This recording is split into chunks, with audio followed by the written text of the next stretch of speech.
Well, as you know what they say, Mondays is the most boring day starting off the week.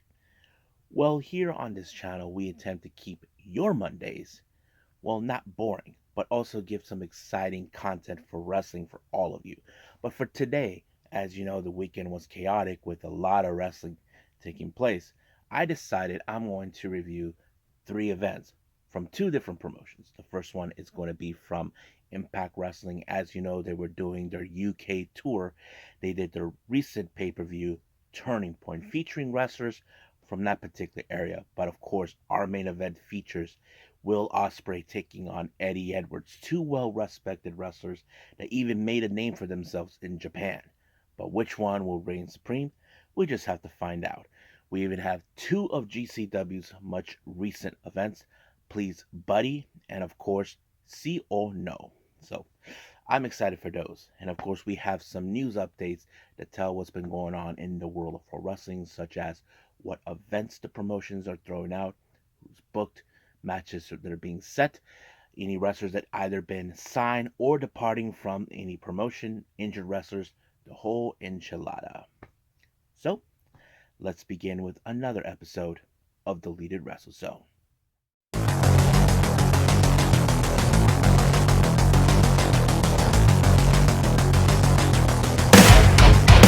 Are you ready? Get up, get up! Get up, get up! Get up, get up! Get up, get up! Get up, get up! Get up, get up!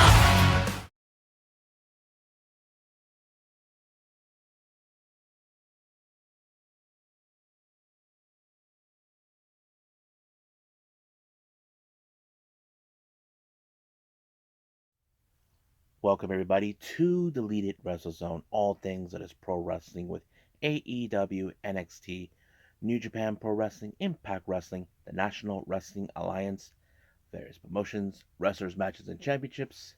I am your host, J-Rod here. So, if you are new to the channel, welcome. This is a channel where we do a lot of reviews on pro wrestling, not only here in the United States, but also in Japan, Mexico, Canada, Europe, the UK, anywhere in the world where wrestling is not as big, but it is continue to grow. We also do discussion videos, talk about various topics such as the wrestlers themselves, storyline, factions, whatever we want to talk about. We also do some more news updates in case I'm unable to put it on this particular episode and various other cool things.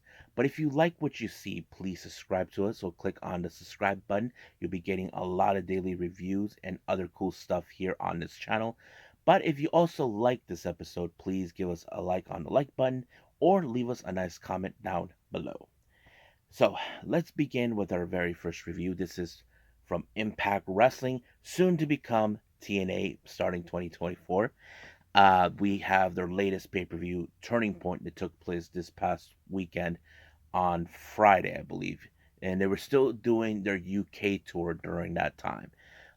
It opened up with Josh Alexander and Eric Young, the two Canadian boys, taking on, of course, Wales' very own subculture of Flash Morgan Webster and Mark Andrews. I have to say it was a pretty good match. I mean, to be honest with you, I wouldn't be surprised if somehow they reformed Team Canada, having Josh Alexander involved. That would be sweet. But I have to say the teamwork between Alexander and Eric Young has been very impressive. But you got to remember, subculture, they have been very impressive from many times for the times I've seen them together. But in the end, of course, it was Josh Alexander with the C4 spike on Andrews to pick up a good win. Now, I mentioned this before. Now, if you guys remember on a previous news update, Impact Wrestling signed Leon Slater, who is 19 years old. The guy's a phenomenal wrestler. And during a match after losing to Frankie Kazarian, Scott D'Amore comes up to him and offered him a contract. Now, he will not be making an appearance until officially Impact Wrestling reverts back to TNA, which is something that many fans are hoping. And I have to say is a smart move. out of Demore and whoever else thought of the idea. So I'm sure we cannot wait to see him at over there as well. Now, our next match, we have Rich Swann versus Trey Miguel. Of course, two phenomenal wrestlers, two former X Division wrestlers, which is something we probably would see. But however, you know that Trey Miguel, who's a real scumbag, would try to find a way to pick up wins. But in the end of this particular match, it was, of course, Rich Swann on the second ropes where he applied the 450 splash, and it was completely over right from there. Now, our next match, we have a very interesting of women's wrestling where there's two powerhouses involved. There's Danny Luna of Subculture takes on the Juggernaut, Jordan Grace. Now, you probably would say there's going to be a lot of powerhouse in this particular match. Frankly, it was. I mean, it was a very impressive match from both parts. But, however, in the end of this match, it was, of course, the Juggernaut with the Juggernaut drive driver onto Danny Luna that picked up a good win. Now, our next match is a bit of a rivalry between two former friends who, in fact, had like their own YouTube thing. Simon Miller versus Joe Hendry. Uh, this thing became kind of a bit of feud. Simon Miller said some remarks about Joe Hendry before the start of the bell. But when Joe Hendry was about to do his thing, well, Simon Miller attacked them. He did not want. They felt like nobody needs to hear this crap. Well, people did. But however, you know how this match was going to be. It was a hard hitting match, but but in the end, it was Joe Hendry with the standing ovation that picked up the win. So good luck right there. Next up, oh yeah, I skipped the match. Uh, there was one match like after the whole when before the Rich Swann and Trey Miguel. We had Giselle Shaw versus her longtime rival Alex Windsor.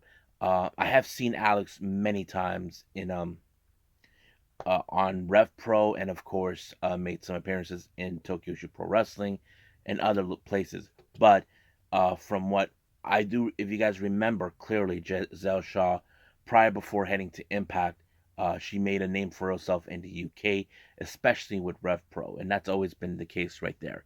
But this is a long-standing rivalry between them. But of course, Giselle Shaw, who is determined to have the spotlight, was going to pick up the win when she applied like a big boot onto her face. It was over right from there. Now, our next match is a tag match. We have Moose and Brian Myers, better known as the most professional wrestling gods, uh, take on Frankie Kazarian and Crib Sabian, who we like to call the TNA Originals. You probably would have assumed the TNA Originals would be the ones to pick up the victory on this one, but that wasn't the case on this one. It was, of course, Moose and Brian Myers. Now, I know some people probably would argue that maybe sooner or later we could see Moose and Myers make a play for the tag team titles, which, of course, is probably obvious. But, of course, Moose has that briefcase where he could get a title shot for the world title, but we'll get to that at some other point. But in the end of this match, it was Moose with the spear on Kazarian to pick up the win. So, like I said, it's only a matter of time before Myers and Moose will finally get their opportunity to be tag champions. That's something I know for a fact they are hoping for. Now, our main event is, of course, two wrestlers that name a name for themselves in Japan, but have bumped into each other in the past.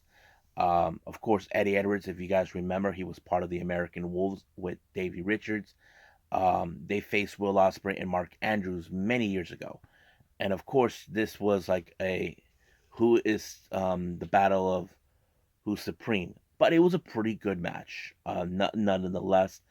But of course, it was Will Ospreay with the Stormbreaker that ended things and giving him the victory. However, of course, he is happy that TNA is returning, but of course, time is running out. I know some people would say, where would he be? I know the WWE loyalists are arguing that Will Ospreay should be heading to WWE. Others would say other places, but we'll see what happens until then, until his contract runs out.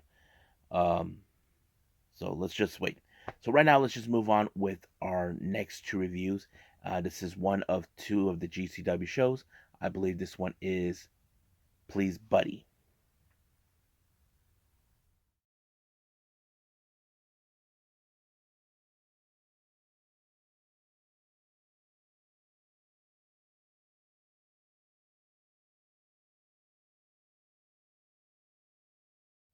Okay, GCW Please Buddy. This is one of the much recent shows by GCW.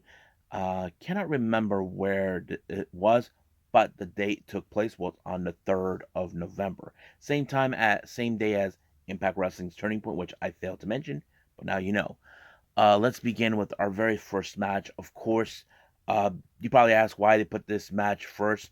Yeah, the GCW World Title was the first match. It's Blake Christian defends it against Warhorse. You probably would assume that this is going to be a fun match because Warhorse is there to rule ass, which he always does. But of course, when it comes to Blish and Craig with Christian, no Blake Christian, he likes to find ways to ensure he doesn't lose the belt.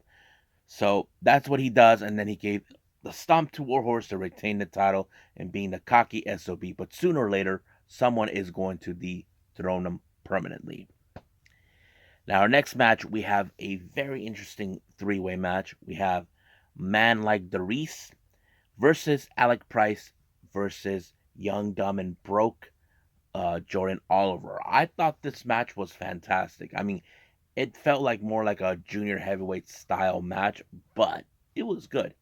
But however, I felt that this match was either going to go between Jordan Oliver and Alec Price. I mean, they're both fantastic wrestlers, not going to deny that.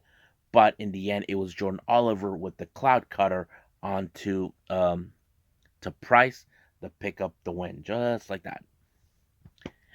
Next match, we have Davey Bang and August Matthews taking on the Bullet Club War Dogs, Alex Conglin and Gabe Kidd. Now you know the viciousness that these guys would throw at both Bang and Matthews, but they both stood firmly against them, no matter what they tried.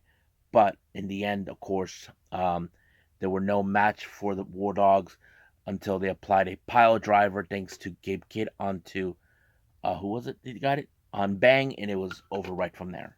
So just like that. Next up, we have a very interesting women's match. We have Shaza McKenzie taking on the cutest in the world, Maki Ito. So this was a very interesting matchup that I was definitely looking forward to it. But of course, the fan favorite in this particular match, it has to be Maki Ito.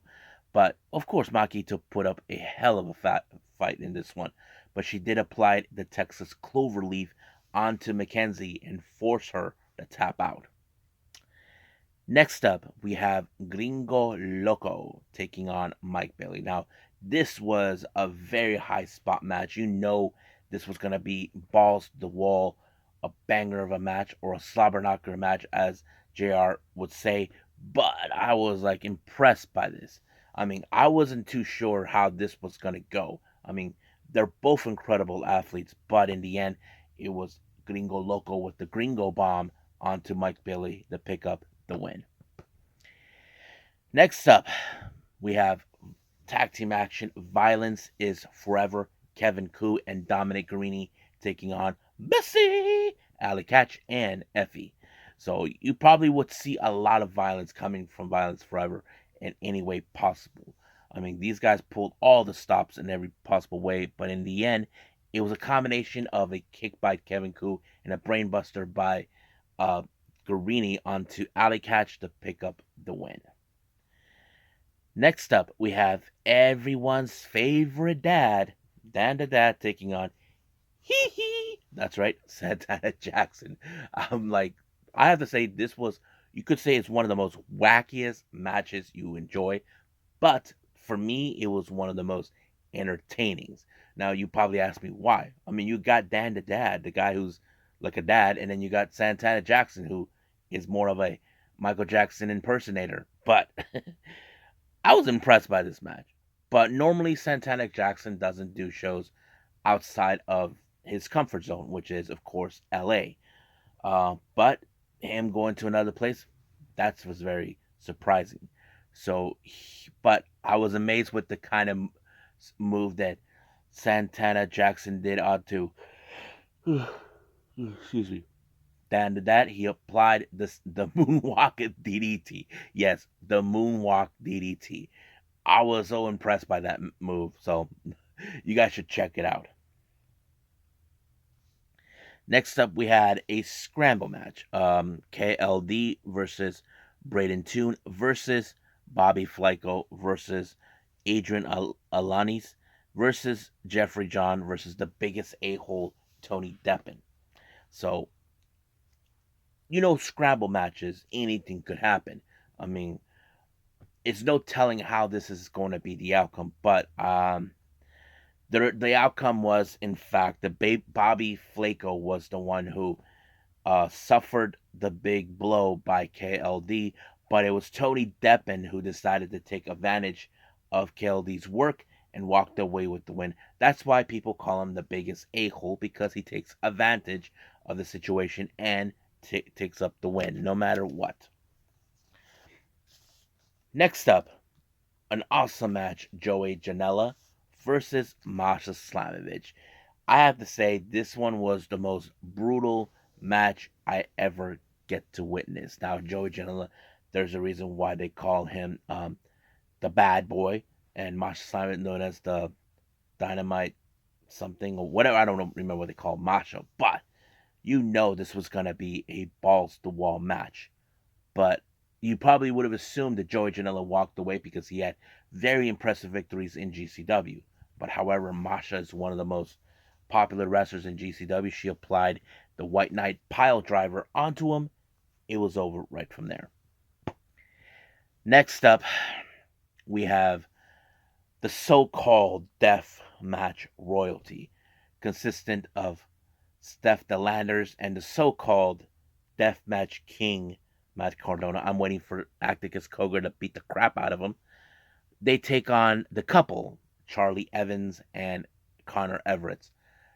You probably would assume this was going to be a good match in every way possible, but it wasn't enough because it was Matt Cardona that applied the radio silence onto Connor Everett, as they call it, the Zack Ryder, and picked up the win. However, when they were applying a promo, they were telling the GCW fans to bow down to the Deathmatch King, but they were brutally attacked by Jimmy Lloyd and Los Macizos to take on the Macizos. But, of course, Everett and Evans took care of business. It was over right from there. So they got their business against the Deathmatch Royalty. But, however, Los Macizos and Jimmy Lloyd had a match to deal with. They had to deal with the second gear rejects, consistent of one called Manders, Mance Warner, and of course John Wayne Murdoch. I have to say, Macizos and Jimmy Lloyd. If GCW had trios belts, I would say I would give that championship match to Los Macizos and Jimmy Lloyd. They would be like my actual picks if that ever happened, even though it won't happen. But it was a pretty good one. But the end, it was of course an atomic crossbody onto Mance that picked up the win by Los Macizos and Jimmy Lloyd. Pretty good show. I liked it. But yeah, there's several matches I did like. So right now we end things with this particular show with GCW. We fast forward to the following day with See or No.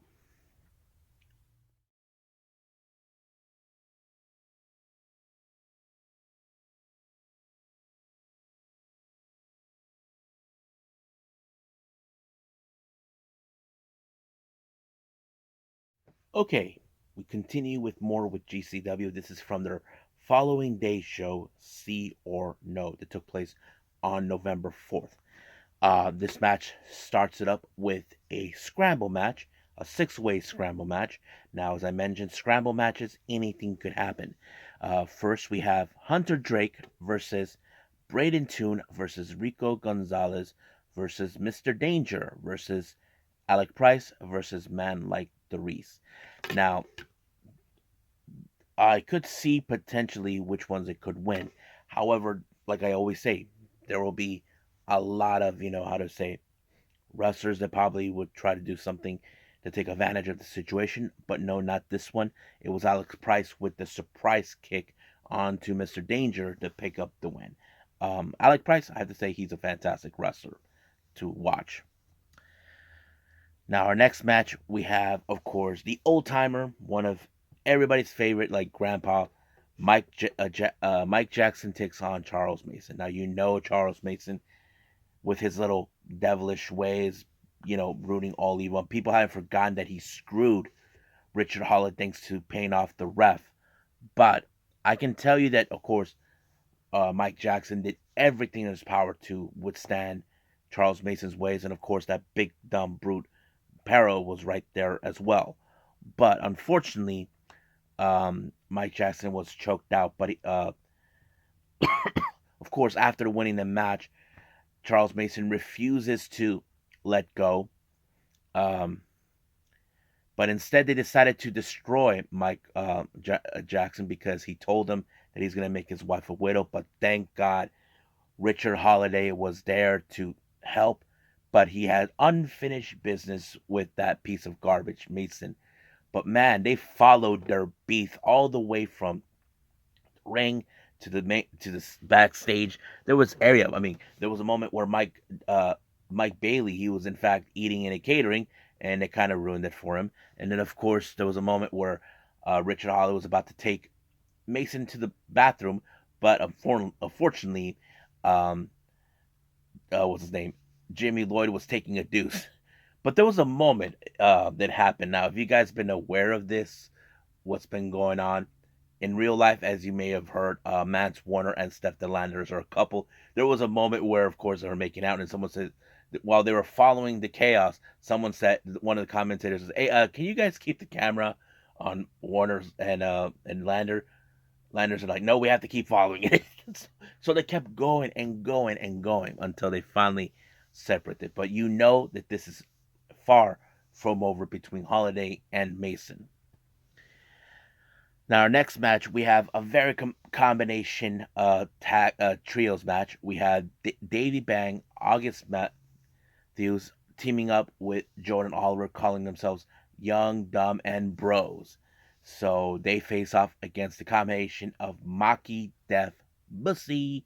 That's right, Maki Ito, and teams up with Bussy, Alicatch, and Effie. You know that's when it's going to be a good match. But if I was the Young, Dumb, and Bros, keep clear away from Effie. But in the end, of course, one of their new move is a triple Kokeshi. So basically, Maki and Ali have who was it they had? Oh yeah, Matthews on the sides, while Effie has Matthews right on the groin when they did the Kokeshi. And just like that, to pick up a good win. I have to say, Maki Def Bussy is a good team. I mean, like I said before, if they had a trios belt, I would say they would give it to Macisos and Jimmy Lloyd. But the second trio, I would say Maki Def Bussy is one of them that I definitely concede to. So we'll see.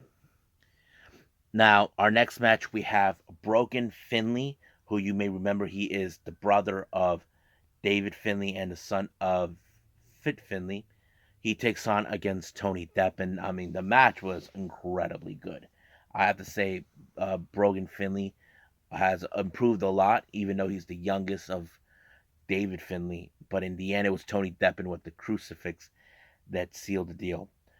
But until, fortunately, because of the circumstances, Finley announced in his promo that this was his last match with GCW. If you guys have been aware, he reports into the WWE Performance Center starting in 2024, and of course, Tony Deppen had to be the one to be his last opponent. But unfortunately, when they were getting the respect they were earning, apparently they were Jacob Fatu and attacks Brogan Finley. Many wrestlers tried to stop him, but of course, Jacob Fatu, for some odd reason, he just attacked them and tossed him off to the fence on the other side. But yeah, so that's what happened. Next up, we have Jimmy Lloyd taking on Steph Delanders. You probably would say this was going to be a brutal match. Of course, Steph Delander was upset that she wasn't even She didn't. She wanted to be at Saudi Arabia, but that wasn't the case. She had to be stuck here where they were at. But Jamie Lloyd apparently applied the Zack Rider, which is the radio silence, on Steph the Landers. I don't know if that's a clear cut message to Matt Cardona, but if I was Matt Cardona, I definitely would be paying attention to it. Now, our next match, we have the Bullet Club War Dogs, Coughlin and a Kid taking on Second Gear Crew, consistent of Mance Warner and one called Manders. The match was unbelievable good. I mean, these two teams are the most dangerous teams ever. You probably would say they would have done everything in their power to outweigh each other, but fortunately, for some odd reason, Jacob Fatu once again attacked Warner out of nowhere. But it was, of course, um, the jackhammer by Coughlin onto Warner to pick up the win. I'm sure that this is very strange for Fatu to do things like that. Next up, we have another wacky match, or a very entertaining match, as you want to call it. Mike Bailey taking on Santana Jackson. Hee hee. That's right. So it was a very interesting match. But the one thing that was so funny, you cannot resist that you want to see Santana Jackson perform Michael Jackson tunes. But unfortunately, Bailey's like, I'm not here for this crap. So basically, he was like, that must. But they were all playing Thriller. So they were playing the entirety of the whole thing. But once again, the Moonwalk DDT was the X factor to put away Bailey. So I thought it was great. Like I said, this was a very good entertainment match. Now, our next match is for the GCW World Title. We have Tank taking on Blake Christian. Now, you know this was going to be a very hard hitting match any way possible, but can Blake Christian try to take out Tank? Because the dude is a huge dude, so he has to take advantage of it. But however, much like Blake Christian, he finds ways to get away with it. He low blow Tank and then a stomp with the belt on his face to pick up the win. So just like that, he walked away with it. Next up, we have Gringo Loco taking on Masha Slamovich. Oh my god, another good match from Masha and Gringo. I have to say, these two really, really impressed me with this match. But fortunately, in the end, it was the package power driver, or the White Knight by Masha Slamovich to pick up the win. I was like, wow, impressive. Next up, we have the GCW World Tag Team titles on the line. Violence is Forever taking on Los Macizos. Another good match. Everything is violence on this one. I have to say both teams were amazing, but unfortunately, Violence is Forever picked up the win when they applied the combination kick spinebuster onto Cyclops to pick up the win. Now, our main event features a hardcore match between Jacob Fatu and Joey Janela. You know, this was a much brutal match, but unfortunately, when things seems like they were going down, because Fatu's attitude, he was attacked from behind by two men he attacked. We're talking about the Southern Psycho, Warner and Brogan Finley. Got the little payback by whacking Fatu with the chairs, but they did give Joey Janela the help when he applied the diving foot stomp onto him. It was over right from there. I have to say, good show. Uh, so I think that's pretty much it. I did enjoy these two shows. There were some good matches I did like. But yes, so you guys should check them out. I think that's pretty much it with all the reviews. I believe it's time to move on with our final thing, and that is news updates.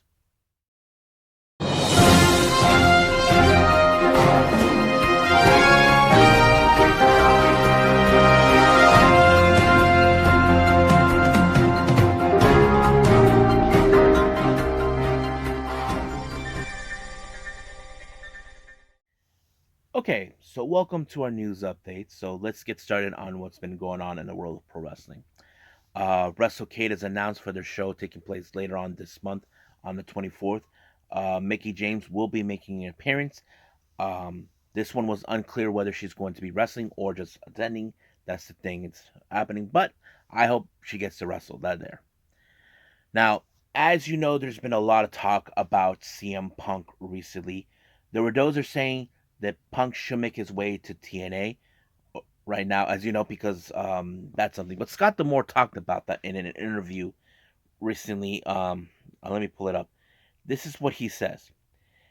It's not a secret CM Punk was backstage the day after Bound for Glory. That's nothing new. He was backstage earlier this year when he was under contract at AEW. They were just getting ready for a debut, the Collision, so we had plenty open policy. If you want to come by and visit, as long as you're respectful to our crew, you'll be respected. He was a pleasure to have when he come around. If is there any possibility he's here in the future? You may never know. Is there going to be a place for a veteran talent senior in TNA wrestling? Of course. You know the value can't be understated of a good senior veteran talent right now, by with name recognition and drawability as well. The door is always open. So, as you know, CM Punk was there at backstage, but of course, as long as Punk was playing by their rules, it will be fine.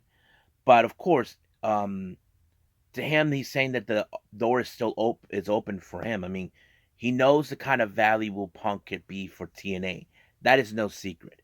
I mean, I'm sure that there will be talk. Booker T even mentioned this, that if TNA was going to get off the ground, then it would be more to have Punk as their guy.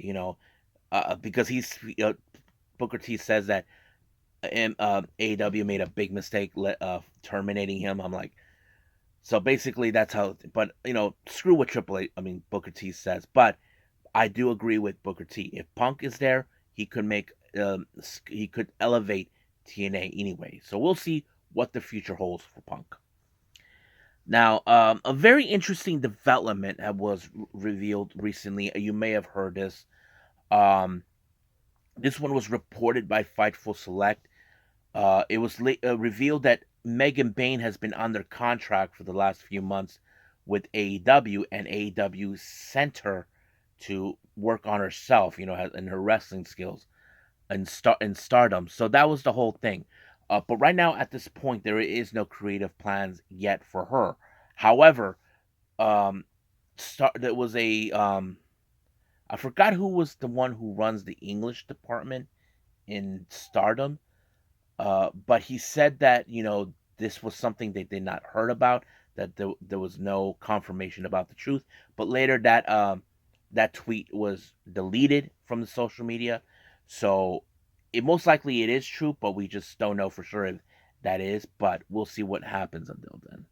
So I mean, I know Megan Bayne has made appearances in AEW in the past, more specifically with Dark and Dark Elevation, but this is the first I'm hearing this. But I'm not sure if this is a way for Tony Khan, like, try to set up a good relationship with their talent. So we'll see how that goes. So anyway, let's move on. For you Cobra Kai fans out there, you may or may not have heard. I remember I said this, that Stingray, or better known as Paul Walker Hauser, will be making an appearance at the LA show by Wrestling Revolver Unreal. Later, it's revealed that Stingray will be in action taking on the Monster Hunter, Matthew Palmer. Now, I have to say that's going to be a fun, entertaining match, in my opinion. I cannot wait because it's going to be fun. Now, we have seen time and time again with wrestling promotions where there's an alliances. Well, it turns out two promotions down in Mexico, the Crash, which is a promotion in Tijuana, Mexico, where it's right across from me where I live, made an alliance with the promotion Chaos, which is very interesting. I mean, some people are questioning, is this the reason why Ulissa Leon was at the Crash as a representative of Chaos? I'm not sure, but it's good news because people would say it's good business for pro wrestling. So we'll see what happens until then. Uh, West Coast Pro has announced for their Monster event that takes place on the 3rd of December, Aramis will be making his appearance there. Now, finally, our last one, this one was coming from BUSHIROAD. Recently, something transpired that took place in Stardom. Apparently, there was like a situation when it comes to one of their shows. This is what the guys said. Report to all Stardom fans: all Bushiroad Fight employees will be interviewed by Bushiroad's human resource officer. This is an understand the current situation detail. A similar interview will be conducted for female wrestlers who wish to participate. Normally, we're not supposed to talk about this kind of thing outside the company, but we're taking the situation very seriously are and are reporting it to you. So, what, from my understanding, apparently there was a situation with the security at the venue where they were at, or something. Julia mentioned something that, of course, with the security guard, I'm not sure exactly what the situation is, but they're telling fans that they're trying to address the situation because they don't like to talk things about this, which is true.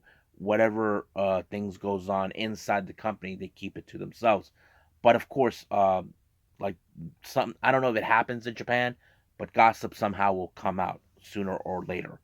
So they're trying to bring awareness to the fan base what's going on. But whatever the situation is, I'll stay close to it as possible to see what's taking place, what's been going on.